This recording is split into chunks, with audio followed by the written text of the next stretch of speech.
שלום, היום אני אראה לכם טריק. אתם אומרים לחבר שיבחר קופסת גפרורים, נגיד הוא בחר בזאת. עכשיו אתם מתחילים לערבב את הקופסאות.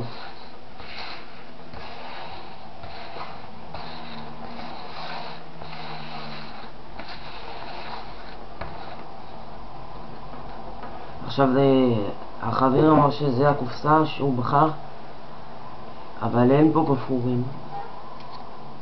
בוא נראה אם בזה יש גפרורים. לא, גם בזה אין.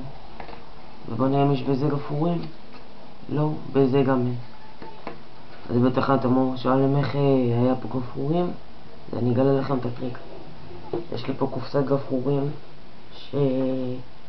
שהיא מוצמדת עם גומייה, ואז פשוט שהרמתי את הקופסה עשיתי ככה, ואז שמעתם כאילו ראש.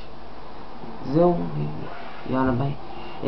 תצטרפו ליוטיוב שלי החדש, מקווה שיהיה הרבה צפיות. אם יהיה הרבה צפיות אני אעשה הרבה סרטונים וזהו.